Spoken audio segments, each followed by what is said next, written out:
Түркістан қаласында ерекше қажеттілігі бар жандарды әлеуметтік қолдау мақсатында Тең қоғам орталығы ашылған болатын. Тең қоғам орталығының мақсаты бір терезе қағидасы бойынша әлеуметтік құқықтық жұмысқа орналасу, өз ісін бастауда кәсіпкерлікке баулау, тұрмыстық және әлеуметтік дағдыларды жеке тәсілді енгізу және кері байланысты қамтамасыз ете отырып, тұрмыстық ортаға бейімделуіне бағытталған мүгедектігі бар адамдардың лайықты еңбекке, жұмыспен қамтуға және экономикалық тәуелсіздік құқығын асыруға кешенді қызмет көрсетеді. Халықтың әлеуметтік әлсіз тобына тиісті көмек көрсету қоғам міндеті. Осы орайда орталықта әлеуметтік медициналық, әлеуметтік психологиялық, әлеуметтік құқықтық, әлеуметтік мәдени, әлеуметтік еңбек, әлеуметтік экономикалық, әлеуметтік педагогикалық осы 7 бағытта жұмыс жасайды.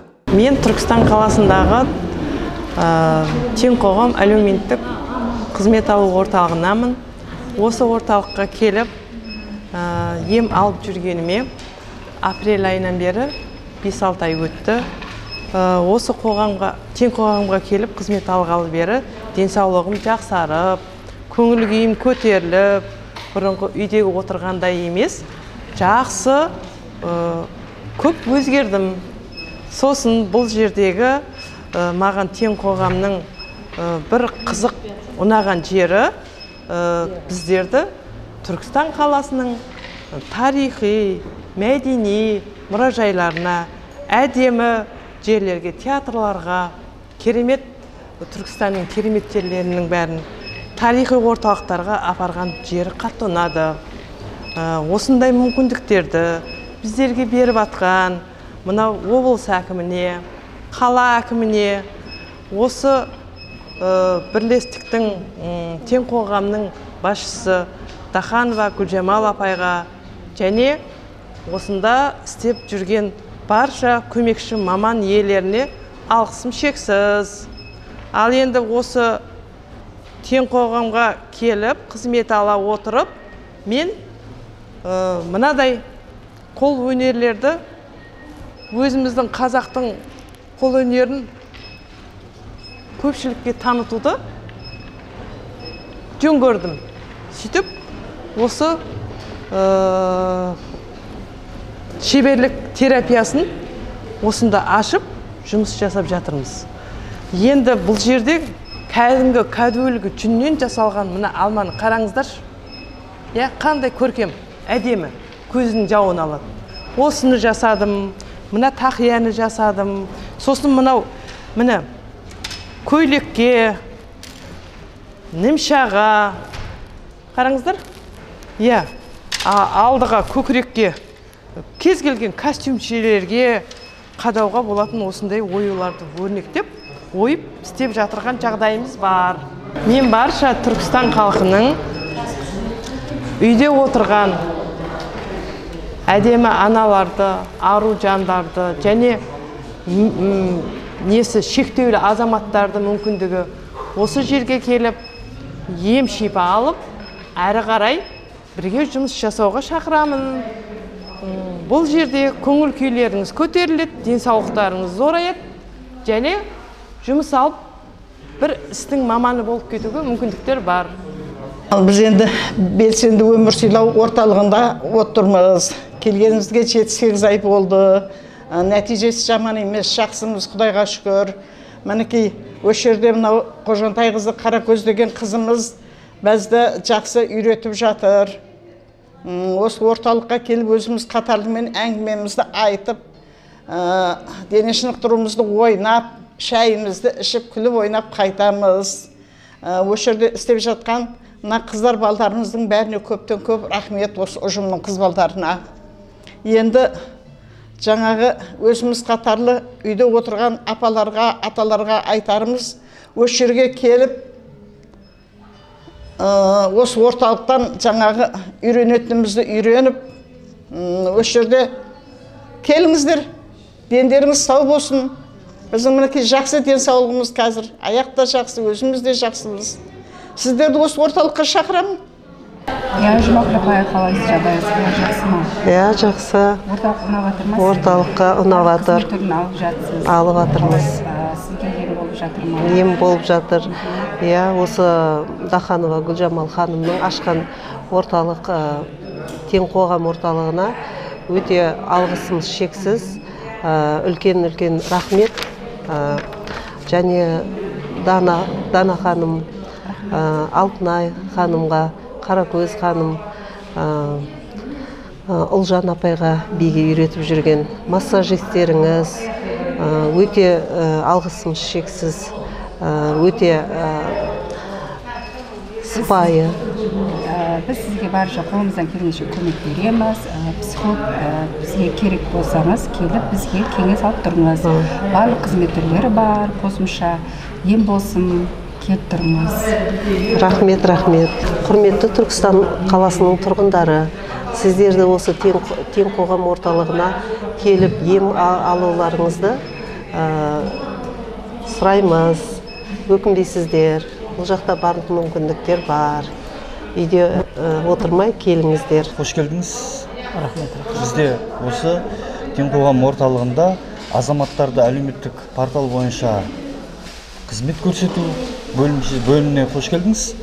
Бізде негізгі портал қызметі бойынша санаторияда емдік сауықтыру, сонымен қатар қажетті техникалық жабдықтар, оның ішінде сізге қандай заттар керек екен, қазір біз мына жерде ЭЦП ключ арқылы бәрін анықтайтын боламыз. Сол арқылы біздер арнайы заявка жібереміз. Оны жаңағы мемлекеттік орган халықты жұмыспен қамту және әлеуметтік бағдарламалар бөлімі арқылы сол жерден біздің жіберген өтінішімізді қабылдап, сізге қажетті тиісті техникалық жабдықтарды сол жерден белгілейтін болады. Ары қарай сізге жіберген өтініштеріміз бойынша 10 күннің ішінде сіз жіберген өтініш қабылданып, қаралып, 10 күннің ішінде сізге арнайы SMS хабарламалар жіберіліп, сол арқылы өзіңізге қажетті затты белгілеген орындан алып кететін боласыз. Барлық тең қоғам орталығына келіп біз ем алып жатырмыз. Бұл жерде тренажер залдар бар. Жаңағы мынау ашқан адамға да қызмет жасағандардың барлығына рахметімді айтам. Соның ішінде бастығы, осы жердің бастығы Гүлжамал Дахановаға, сосын Гүлсезім деген қызға, Гүлдана деген қыздар бар, Перизат, Әсел, Әлия деген қыздар бар, Еркін деген балдар бар. Осы істеп жатқан қыздардың барлығы, балдардың бәрі жемісін көрсін дегім келеді. Өйткені мүгедек жандар барлығы үйде отырып қалып еді. Мына жерге келіп, жақсы ем алып, массаж алып, тегін массаж алып. Осының бәрі осы кісілердің, қызмет жасаған кісілердің арқасы деп айталам. Өйткені мақтан тұтам бұл кісілерді алға қарай өсіп, үлкейе берсін, дами берсін.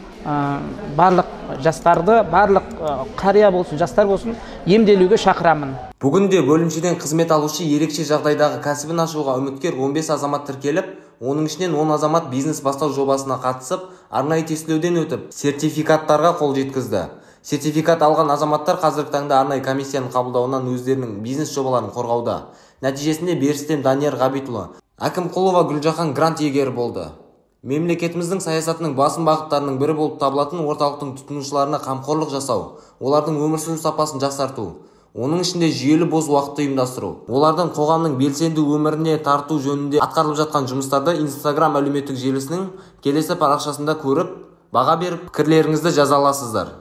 Түркістан қаласындағы әлеуметтік қызмет көрсету орталығы 22 жылы 1 қазан күні ашылған. Біздің орталықта 3 бағытта қызмет көрсетіледі. Бір бағыт ол егде жастағы азаматтарға белсенді ұзақ өмір сүру орталығы. Бұл жерде зейнет жасындағы азаматтар денсаулықты түзеумен қатар өздерінің демалыс уақытын ұйымдастыра алады. Ол үшін бізде арнайы курстар, тренерлер жұмыс жасайды. Және екінші бағыттағы ол мүмкіндігі шектеулі азаматтар. Ол мүмкіндігі шектеулі азаматтарға мына қоғаммен етене араласуға барлық мүмкіндіктерді жасайды. Мысалы, жұмысқа орналасу бағытында да 6 айға дейін сүйемелдеу қызметіміз қарастырылған. Және үшінші бағытымыз ол зорлық-зомбылық құрбандары үшін арнаулы әлеуметтік қызметтер көрсетіледі. Оларға жалпы осы қоғамда өзінің қажеттілігін сезініп, оларға бір сүйемелдеу, әлеуметтік психологиялық сүйемелдеу қызметі ұйымдастырылып көрсетіледі. Жалпы белсенді ұзақ өмір сүру орталығында 8 айдың көлемінде 1184 азаматқа қызмет көрсетілді. Және 220 адамдай бізде қазір кезекте тұр. Тең қоғам орталығында мүмкіндігі шектеулі азаматтардың 720 азаматқа қызмет көрсету жоспарланып, 500-де азамат осы күнге дейін осы қызметті пайдаланып келеді. Және зорлық-зомбылық мәселелері бойынша өтінішпен 177 отбасының азаматтары жүгініп, бүгінгі күнге өздерінің мәселелері бойынша сүйемелдеу қызметін алып келеді. Біздің орталыққа осы аталған 3 бағыттағы азаматтар келіп, арнаулы әлеуметтік қызметтердің 7 түрін осы жерде пайдалануға мүмкіндігі бар. Осы орталықта жалпы 60 адам қызмет көрсетіп, Түркістан қаласының әлеуметтік қызмет көрсету орталығының қызметін пайдалануға сіздерді шақырамыз. Мемлекет басшымыздың тапсырмасы бойынша Түркістан қаласында тең қоғам бөлімшесі ашылды. Қазіргі таңда тең қоғам орталығында 500-ге жақын мүмкіндігі шектеулі азаматтар біздің 7 бағыт бойынша қызмет түрлерін пайдаланып келеді. Тең қоғам орталығының негізгі мақсаты әлеуметтік мақсатта біздің жұмысқа жарамды мүмкіндігі шектеулі азаматтарымызды жұмысқа орналастыруға және экономикалық тұрғыда ықпал жасау. Қазіргі таңда мансап орталығымен тең қоғам бөлімшесінің бірлесуімен 21 мүмкіндігі шектеулі азаматымыз жұмысқа орналасып, 6 ай бойы сүйемелдеу жұмыстары жалғасуда. 2 мүмкіндігі шектеулі азаматымыз жеке өзінің кәсібін ашу мақсатында мемлекет тарапынан 1.380.000 грант иегері атанды. Түркістан қаласындағы мүмкіндігі шектеулі азаматтарды біздің тең қоғам орталығына келіп, біздің қызмет түрлерімізді пайдалануға шақырамыз.